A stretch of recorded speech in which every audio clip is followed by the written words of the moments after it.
Hello, welcome back to my channel, you little wiggly sausages. For those of you who don't know me yet, hi, I'm Rebecca, or Rebby for short, and I'm a digital illustrator, so I primarily do art on this channel.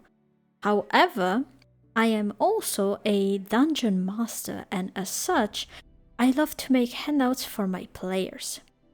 Unfortunately, I also tend to get obsessed fairly easily, so it's no surprise that as soon as I discovered the existence of zines, I couldn't think about anything else really. So I thought I would take you along with me as I make my first zine, which is going to be related to the D&D campaign I'm running at the moment. So a little bit of context. My players are about to reach their current destination, which is the academy. My idea was to have a very excited NPC from the academy hand out a sort of flyer slash zine to my players as a little helping tool that they can use to learn more about the place and how it is built. I would imagine that this is something that would only be given to new students. However, since the academy has barely anyone attending it due to the low levels of magic in the world, I thought that maybe this NPC wouldn't really care whether someone is worthy of attending the school and they would just want to promote the academy as much as possible. So my first idea was to actually draw small realistic illustrations of the major rooms and places on the school grounds. However, if there is one thing that being a GM taught me is to never put extreme effort into small details that A will most likely get ignored, B will be forgotten pretty soon, and C could be avoided altogether because the players all of a sudden decided that for some reason they just didn't want to stick to their own plan and do something completely different altogether. So instead, as you can see, I am just sketching the important rooms in a D&D dungeon style type of way. Funny enough, I wasn't really big on drawing dungeons when I started DMing, but now it has become my absolute favorite thing. I use a gridded sheet of paper to make it easier for myself to count the squares in case I need to redraw a room during the session because of a combat scenario. And after I was done drawing the rooms, I scanned the pages and then I began one of the most tedious processes of the whole zine making thing, at least for me, designing all the pages. The idea was to have the layout of the room on the left, and then on the right, I would have to write something about that room. So perhaps some fun facts about it, some clarifications, stuff. I don't know. We'll see. So I opened an A5 file, put the scanned pages in, and then one by one I selected each room. As you can see now, I'm working on the stables. I made a couple of changes to some rooms and just cleaned the remaining ones a bit. I made sure to highlight the places and objects that would make the players go up or down if stepped on, such as trees, stairs, statues, roofs, desks, stuff like that. I color coded the highlights too, just to showcase the actual height and depth differences of the highlighted objects and places. Then I drew a simplified version of each room, showcasing the basic shapes of the objects and the amount of space occupied. This is going to be mainly useful for me when I'll have to redraw certain maps during combat, although my players also like to get involved, so sometimes I would just let them draw the map instead. After that, I added a couple of points of interest by highlighting them with a number. And I'm going to specify what each number is in the text on the next page. So that's pretty much all I did for all the pages on the left. Make sure to leave some space, by the way, on the margins to avoid stuff getting cut out. All the pages on the right were less tedious to make, let's say, and I definitely enjoyed making those ones more because I could just go crazy with the lore of the Academy. And boy, I made up some BS in those pages.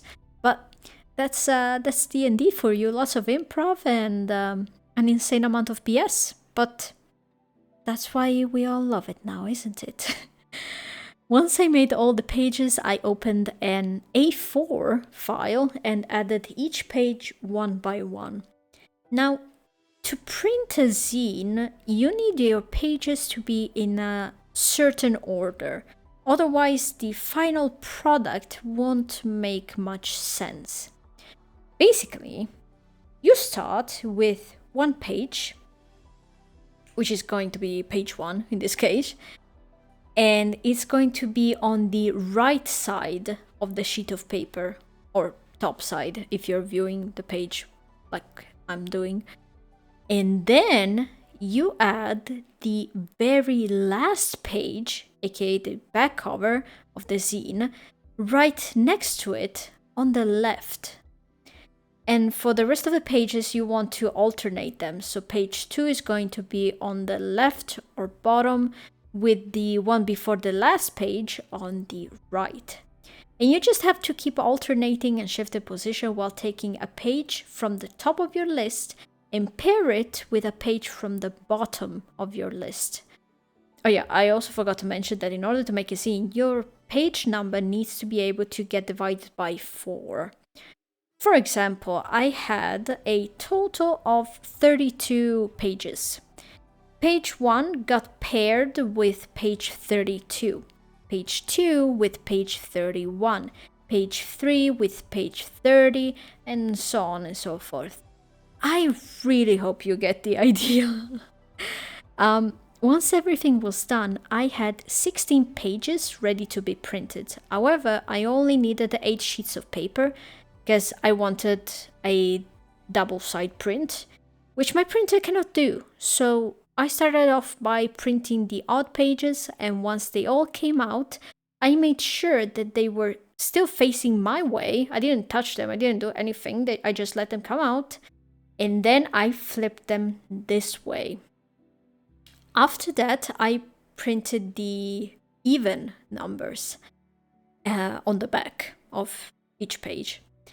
And now it's time for what I consider the most relaxing part of the whole process. I took each page and folded it. I tried to be as precise as possible. However, I find it quite hard to see the edges of the paper for some reason. But overall, I think I did a pretty good job, I'm not gonna lie. I tried to squish the paper even more with a ruler, but honestly, looking back at it, I don't think that did much. Once that was done, it was time to sew the pages together. In the middle spread of the book, I found the center, and then following the dividing line or the center line, I calculated the halves, starting from the center, and then halved those halves again. Basically, you need to end up with 5 dots. Then I took a pin, because that's all I had, and poked 5 holes on those 5 dots. Please be careful though, if you're going to bind your booklet or zine this way. I accidentally poked my fingers a multitude of times. So either get some help, be careful, or just use a stapler if you have one, honestly. I don't have one, so I gotta do it this way. Then it was time to sew.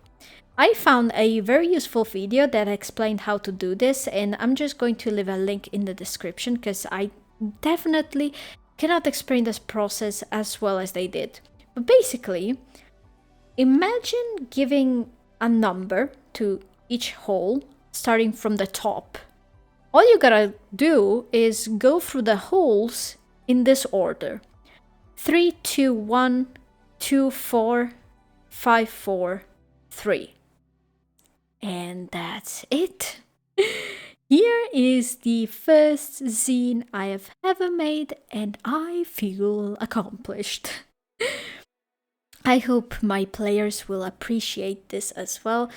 So this is what it looks like, and this is more of a present, but I would absolutely love to make more zines in the future and share them with all of you. So it's definitely going to be something related to art, fantasy stuff, D&D, role-playing, anything of that sort. Anything that is on my channel, it can be related to that, whatever. So if you have any ideas or suggestions, please do leave a comment. I would love to know what type of zine you'd like to have from me. And yeah, thanks for watching and listening to my yapping session. Peace.